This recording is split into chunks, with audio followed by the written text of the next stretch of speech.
Hello and welcome to Telesur. I'm Carla Gonzalez and this is Interviews from Quito, the program where we explore some of the biggest challenges facing this country and the region. Today we look at what came out of the Sao Paulo Forum. Leftist and progressive movements from Latin America and the Caribbean met to discuss integration, but also to look at what has not been working out and how they can overcome it. Popular presidents being persecuted without evidence, right-wing governments vanishing years of work on social policies in just a few months, and uncertainty for the political future for the region. To look at this, we have Gabriela Rivadeneira, Assembly member from the Citizens' Revolution movement, who was part of the forum. But first, let's take a look at this video. More than 430 delegates from Latin America, the Caribbean, Africa, Asia, and Europe participated in the 24th meeting of the Sao Paulo Forum, which took place in Havana this year.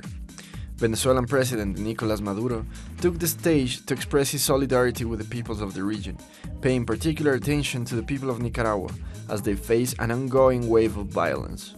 Violent groups paid by the US Embassy, violent groups, and a world media campaign to present Venezuela in chaos, on the brink of civil war, and a dictatorial government repressing the people who were protesting. Now, it's the perfect script, and that's being applied to Sandinista Nicaragua. All our solidarity and support to President Daniel Ortega Saavedra. The event gathered more than 100 left-wing and progressive parties and organizations from Latin America and the Caribbean.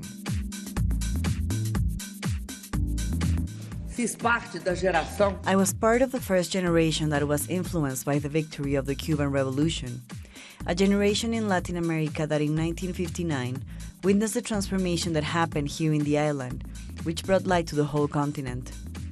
It was clear that socialism could be created.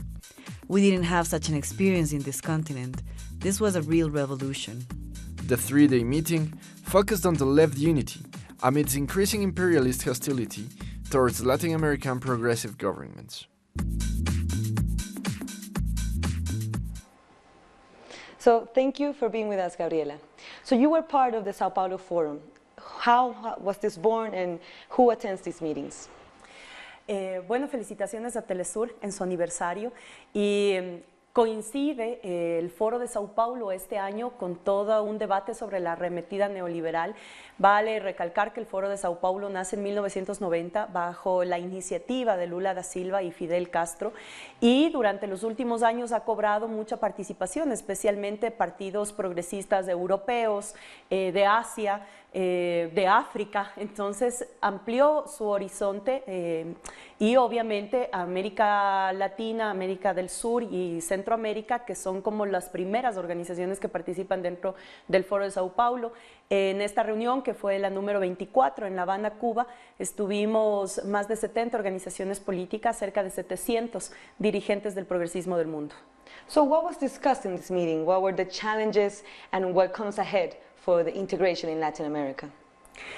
Bueno, creo que en esta ocasión y especialmente la red de intelectuales hizo un aporte muy importante en el poder retar a todas las organizaciones progresistas del mundo a plantear una nueva reconceptualización de lo que estamos haciendo en pleno siglo XXI frente a otras condiciones, frente a un cambio geopolítico también y frente a los cambios electorales y correlación de fuerzas que tenemos en América Latina. De tal manera que sí, hay una evaluación de lo que han sido estos años para el progresismo en la región, todo lo que eso ha significado para el desarrollo de los pueblos y también una crítica muy fuerte hacia los retrocesos que estamos viviendo en muchos países, Argentina, Brasil, Ecuador, Colombia, Chile, que tiene un modelo excesivo de privatización. Entonces todo eso, cómo realmente significa una alerta para las organizaciones. Y uno de los retos es cómo las organizaciones políticas volvemos a conectarnos y sintonizarnos con las organizaciones sociales, con las organizaciones de base, sabiendo además que muchos países no tenemos gobierno. Por lo tanto, es en esas organizaciones de base que tenemos que afianzar no solo la defensa de los derechos consagrados en el progresismo y en el ejercicio de gobiernos progresistas, sino una proyección política. Lo que estamos diciendo es que no queremos quedarnos en el nostálgico recuerdo de lo que han sido los gobiernos progresistas, sino que eso nos sirva como experiencia y también como aprendizajes para saber qué tenemos que hacer en los siguientes periodos. Tenemos muchas luces, es decir, la ganancia de López Obrador en México fue sin duda alguna una luz para toda la región. Confiamos mucho en que Brasil pueda recobrar su tendencia a través de Lula da Silva, que ahora es un preso político continental y que esperamos pueda participar en las elecciones presidenciales. Aseguramos que si lo liberan y lo dejan participar, pues tendremos presidencia de Brasil. Y en Argentina, que frente a la caída que está teniendo el gobierno de Macri, pues hay una fuerte o gran opción de que el kirchnerismo vuelva a recobrar una presencia fuerte también a través del ejercicio de gobierno. Entonces, es como ponernos también qué tanto se habla o no del fin de ciclo, qué tanto es real el fin de ciclo progresista, y eso fue parte de los diferentes debates de las mesas y de la plenaria final. And do you reach any agreements among organizations in different countries to do something together? For example, for Ecuador, what do we need to do? Fueron varios temas, uno el regresar a ver el tema del cambio de la matriz cultural y cómo en ese sentido podemos aportar todos los países en una red progresista que nos permita conectarnos a todos, porque son circunstancias muy similares las que estamos viviendo entre muchos países y a veces por no vernos al vecino, pues tratamos de solucionar nosotros las cosas de manera solitaria cuando somos parte de una integración real, una integración existente, debilitada ahora, pero que existe y que necesita ser fortalecida desde ese ejercicio. El tema de la comunicación que no está fuera.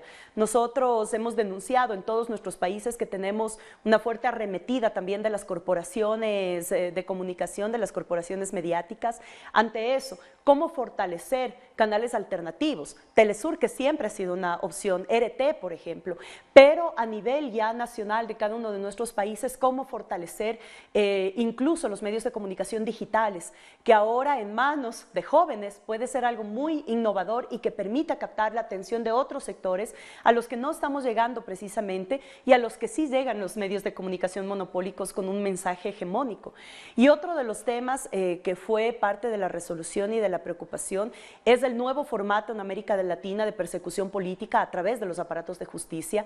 Hay una resolución expresa del Foro de Sao Paulo de esta sesión número 24 que plantea primero la exigencia inmediata de Lula da Silva, la preocupación por también Jorge Glass, que es el preso político ecuatoriano, por la persecución que está sufriendo Cristina Fernández y en este caso Rafael Correa ya con una orden de prisión preventiva, lo cual en la declaración final se recoge con muchísima claridad el tema de la preocupación del Foro de Sao Paulo y la alerta que tiene y el rechazo a esta medida cautelar emitida por la jueza Camacho que pone en riesgo no solamente la libertad de Rafael Correa, sino su seguridad integral. Entonces estos temas fueron como los componentes generales, los que nos unieron en los debates, los que fueron denunciados en cada una de las mesas. La declaración final es bastante amplia, pero yo creo que en estos 3 puntos que acabo de mencionar se resume mucho los retos que tenemos las organizaciones políticas frente a la coyuntura y frente a la integración que nos necesita también con acciones muy prácticas. Can we also say that the progressive movements in Latin America have learned from what happened with Lula, with Cristina Fernández, with Correa here in Ecuador, what's happening right now, that we may have not agreed on several things at the beginning and we are experiencing those errors at the moment because it's no coincidence that it's all happening in these countries?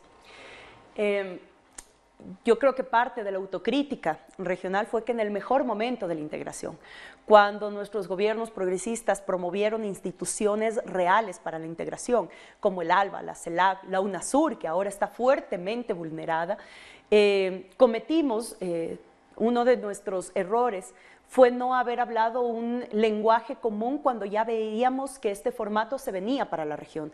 Después del golpe que sufrió Lugo, después del golpe de Zelaya, después del golpe que sufrió el mismo Chávez en el 2012, después del golpe parlamentario de Dilma, es decir, en el Ecuador, Rafael Correa hace 3 años atrás anunció la restauración conservadora y sabíamos que era un formato que venía anclado a toda una componente de aquellos que habían perdido privilegios dentro de los gobiernos progresistas, es decir, las élites económicas ancladas a las corporaciones mediáticas, y el componente que se ha sumado a esto son los aparatos judiciales.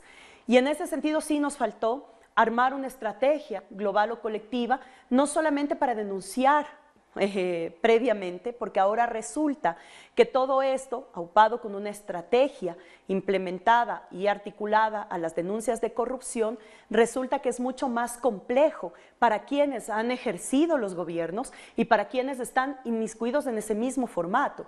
Presidentes que hasta ahora no se les puede demostrar una sola de las cosas de las que se les ha inculpado y de las que se les ha llevado a procesos penales.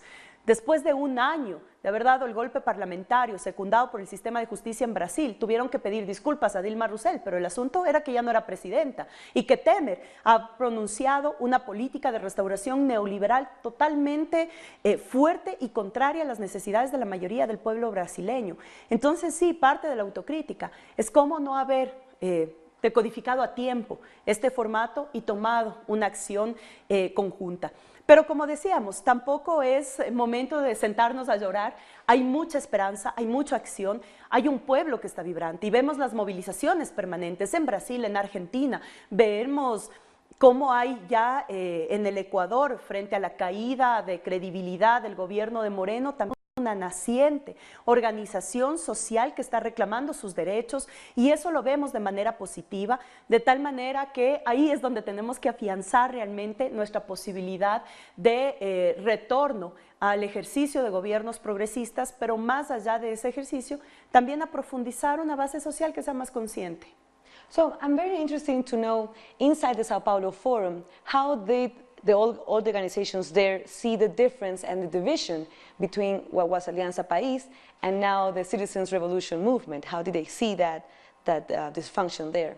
La ventaja que tenemos, digamos, en estos espacios progresistas es que ya hace algunos meses se logró identificar claramente cuál es la dirección que tomó el gobierno de Moreno. Es decir, no solamente en nuestros anuncios permanentes y cartas permanentes que hemos estado enviando a todos los partidos progresistas que han sido aliados, amigos, cercanos a la Revolución Ciudadana, pues estaban ya en conocimiento de cada uno de los pasos que estábamos dando en el Ecuador después de la ruptura. Una ruptura que significó no solamente una ruptura con el gobierno de Moreno y sus políticas neoliberales ancladas a la derecha más recalcitrante del país, sino además una ruptura organizativa. Alianza País tuvo esa ruptura, con una serie de leguleyadas jurídicas. Alianza País quedó en el lado gobiernista y nosotros estamos ahora emprendiendo desde enero una batalla contra el bloqueo político, tratando de inscribirnos como organización política, el proyecto de la Revolución Ciudadana. Todo esto ya está en conocimiento, más bien nuestra presencia en el Foro de Sao Paulo sirvió para afianzar mucho y para saldar muchas inquietudes, muchas dudas que tienen todavía. Muchos compañeros nos decían: hace 13 meses todos estábamos felices, contentos, festejando un triunfo de la Revolución Ciudadana en el Ecuador. Y ahora, 13 meses después, estamos denunciando una serie de retrocesos en políticas sociales, en políticas de soberanía, en políticas económicas, en políticas comerciales internacionales, que alertan mucho a otras latitudes del planeta y que esos significan los cuestionamientos e interrogantes más grandes que no solo tienen las organizaciones políticas progresistas, sino muchas personalidades que han estado siguiendo el caso ecuatoriano o los casos de América Latina y que siempre se preguntan, bueno, ¿qué pasó? ¿A qué se debe? ¿Y qué es lo que estamos haciendo también desde el Ecuador para poder salir de este momento bastante complejo en el que nos ha puesto la confianza, el haber confiado en alguien que garantizó la continuidad del proyecto y que vemos lastimosamente que ahora estamos con muchas vulneraciones y retrocesos, no a la persona de Rafael Correa, no solo al proceso de la Revolución Ciudadana, sino a la mayoría del pueblo ecuatoriano que hoy se ve afectada directamente en su condición de vida. It's interesting to see also from an outsider perspective, a forum that has people from different parts of the world, also Africa and Asia, to see what you believe is the main differences with the new government. What has changed with the government of Lenín Moreno? Yo creo que parte desde la visión económica, porque de eso desprende muchísimo la política social, que es de las cosas que más nos preocupan, pero mientras la Revolución Ciudadana trató de profundizar en políticas de redistribución de la riqueza para cortar brechas de desigualdad, para lograr que 2 millones de ecuatorianos salgan de la pobreza a una clase media, lo que hemos hecho ahora, lo que estamos viendo que se está haciendo en el Ecuador, es todo lo contrario a lo que incluso recomendaba la misma agencia del PNUD, que es la Agencia de Desarrollo de las Naciones Unidas, cuando decía que cualquier gobierno, independientemente de su tendencia, tenía que generar políticas de redistribución para proteger a esa clase media que estaba creciendo producto de esas propias políticas de redistribución. Contrario a eso, si es que no emitimos esas políticas de protección, esa clase media creciente está vulnerada y corre el riesgo de regresar a la pobreza. Hoy en el Ecuador estamos viviendo eso. 2 puntos, de 2 a 3 puntos de subida en pobreza, 2 a 3 puntos, y estamos hablando apenas del último semestre, estamos hablando de empleo no adecuado, de precarización del empleo, es decir, ya hay problemáticas reales que se evidencian a causa de haber dejado a un lado políticas de redistribución. Contrario, perdonar las grandes deudas al fisco, que con eso podrías cubrir en cierta manera ciertos rubros que necesitas para esa protección de clase popular y clase media. Y ahora tienes 4.500 millones de dólares perdonados a los 200 grupos económicos más grandes de este país a través de una ley promovida por el presidente Moreno, aprobada en la Asamblea con mayorías móviles, que ponen en alto riesgo no solamente la democracia, sino ese sistema que está marcado en la Constitución de camino hacia el buen vivir. Eso es una muestra absolutamente clara para diferenciarnos. ¿Qué es lo que pasaba y apostaba la Revolución Ciudadana y qué es lo que está pasando hoy en el Ecuador? Very interesting. So, walk us through, you've been through the case of Rafael Correa since the beginning. You've been following him and being close to him throughout the judicial case. What has been happening? What are the main things that people need to know about his case? Me parece que ahora, ya después de este tiempo de haber hecho una profundización también de lo que nos ha pasado, me parece que es importante que la ciudadanía sepa, y la ecuatoriana, la de América Latina, la del mundo que puede seguir los procesos latinoamericanos, que cuando nosotros apostamos en la última década en América Latina a cambiar las correlaciones de poder a nivel geopolítico, nos convertimos en una amenaza a esa hegemonía y promovimos un multipolarismo que no siempre es aceptado por quienes imprimían ese sistema hegemónico. Hoy viene esa arremetida causante, a causa justamente de esa amenaza que significó la integración de un bloque potente como el bloque de América del Sur. Y esa arremetida no viene solamente con la devolución de los privilegios a esos grupos de élites, sino vienen ahora con un desprestigio y deslegitimación de esos procesos progresistas, porque además saben que hay una fuerza cimentada desde la formación, desde la conciencia, desde el instinto de clase generado por los procesos revolucionarios. Y cuando eso se topa, ese instinto sale. Y lo que quieren es ocultar cualquier forma o eliminar cualquier rastro de procesos progresistas en América Latina y en el Ecuador, para que ese instinto de clase se vea mermado sobre una nueva hegemonía armada desde el poder económico y el poder mediático que anule cualquier posibilidad de organización popular y de retorno del progresismo en nuestros países. Esto que puede sonar tan fatal o fatalí, hay que precautelarlo, hay que ver realmente cómo podemos nosotros desde esa situación poder realmente sostener, respaldar, proteger y cuidar. Lo que quieren hacer con Lula, con Cristina, con Rafael, es justamente eliminarlos de la historia y de la memoria de los pueblos. La historia también ha demostrado que eso no es fácil, que grandes íconos de la transformación de los pueblos se mantienen vivos gracias a la memoria de sus pueblos. Y por eso es que no han podido aniquilar figuras tan importantes que significan ícono de la izquierda y del progresismo.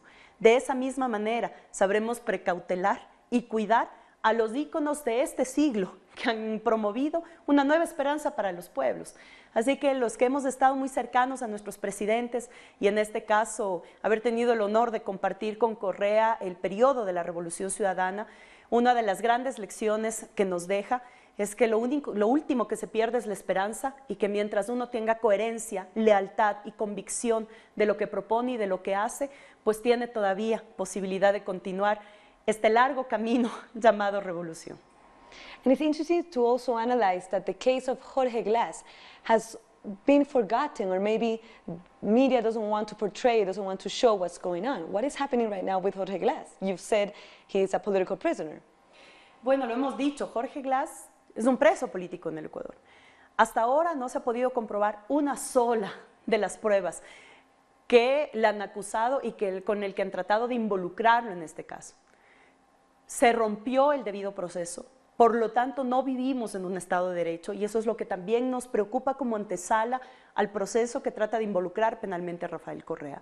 Y estamos seguros que no se quedarán únicamente en estas dos figuras o en la satisfacción de tener un preso político o en la satisfacción de perseguir al principal líder de la Revolución Ciudadana, sino que seguirán con muchos de los compañeros y compañeras que hemos sido parte del proceso de la Revolución. Esto no es nuevo y no es esquizofrénico, está pasando en otros países, pasa en Argentina, pasa en Brasil, que son como los tres países en los que más se ha evidenciado el lawfare o la judicialización de la política. Y en ese sentido, ¿qué viene? Pues primero, seguir evidenciando y ventajosamente ya en organismos internacionales se está promoviendo una investigación y un seguimiento de caso tanto de Jorge Glass como de Rafael Correa. Un paso importante fue que el mismo Instituto Lawfare, generado a raíz, digamos, de toda esta persecución política en la región, ya aceptara la investigación de estos dos casos. Ahora ha llamado y ha convocado muchísimo la atención internacional. Ya con Jorge Glass se hizo una solicitud a la CIDH, ahora con Rafael Correa se está poniendo justamente una solicitud a la CIDH de que se pueda revisar el proceso y se pueda garantizar ya desde la justicia y los organismos internacionales algo que en nuestro país no se está garantizando, que es el debido proceso y la posibilidad de una defensa justa, que es lo que tampoco hemos visto ni en el caso de Jorge Glass y que no estamos viendo en el caso de Rafael Correa. And looking ahead, can we expect any support, for example, from UNASUR? We are seeing strong attacks against UNASUR. We see presidents from Latin America meeting at the Pacific Alliance, discussing and rejecting the role of UNASUR. Cuando nacen los organismos o las instituciones en América Latina, nacen como contrapropuesta a organismos que planteaban otra relación basada principalmente en el comercio y en el privilegio del capital por sobre el ser humano. Entonces recordemos que ante el ALCA nace la ALBA, ante Alianza del Pacífico nace la CELAC, nace la UNASUR como posibilidad real de integración y, como yo le decía hace un momento, la posibilidad de que en bloque podamos negociar y podamos acordar con otros bloques del mundo. Entonces empezó nuestra posibilidad de coordinación sur-sur y este bloque se conectó mucho mejor con Asia, con Euroasia, incluso con la Unión Europea. Eso nos dio fortaleza en estos años y nos duele porque ya 2 años vamos a cumplir sin secretario de la UNASUR, lo cual debilita fuertemente la presencia de la UNASUR y el accionar de la UNASUR frente a las coyunturas que estamos viviendo en nuestros países.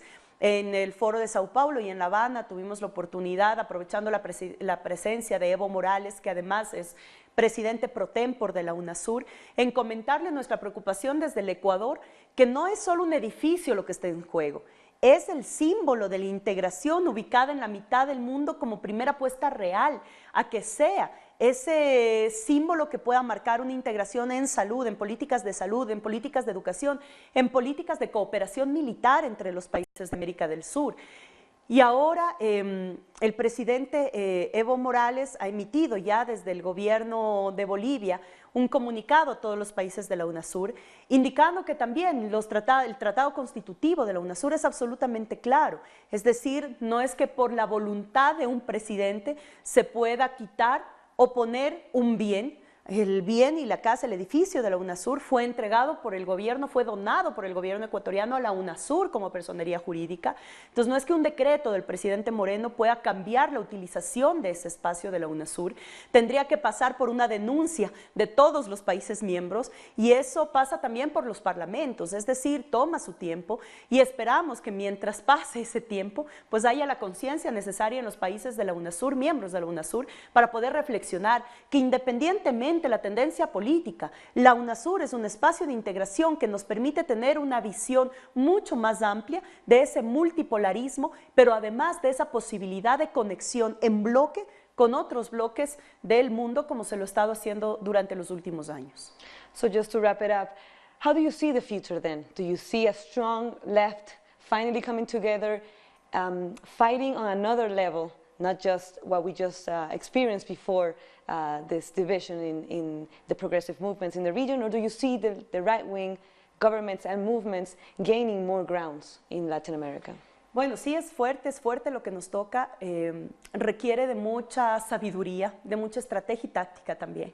Frente a esta arremetida que estamos teniendo, que muchos incluso dicen mucho más fuerte que la de los años 90, entonces tenemos que estar en mayor capacidad de resistir. ¿Y cuáles son las lecciones? Cristina lo resume en una sola frase. Dice, sí, volveremos y seremos mejores, porque ya sabemos lo que hicimos, sabemos cómo hacer las cosas buenas y también sabemos cómo evitar los errores que cometimos también en el ejercicio de nuestros gobiernos. Así que uno de los temas que hablábamos con los compañeros en el Foro de Sao Paulo era decir, sí, ya después de la catarsis, después de decir que hemos sido golpeados, también decimos que estamos fuertes y que estamos de pie, que estos son procesos vibrantes y que están acompañados por sus pueblos. Y eso es lo más enriquecedor, eso es lo que jamás tendrán las élites, porque no les importa llegar al corazón mismo del pueblo. A nosotros lo que nos interesa es que ese pueblo pueda recobrar nuevamente el manejo y el rumbo de su destino y de su desarrollo y poder lograr que lo que dice en nuestra Constitución del Ecuador, que es ese camino al buen vivir, sea un hecho real y que pueda seguir beneficiando a la mayoría del pueblo ecuatoriano. Thank you very much for your time, Gabriela. Gracias. We were talking to Gabriela Rivadeneira, Assembly Member from the Citizens Revolution Movement, on the state of regional integration and the fight of progressive movements for a more just and equal world. This is Interviews from Quito. I'm Carla Gonzalez. Thank you very much for watching, and until next time.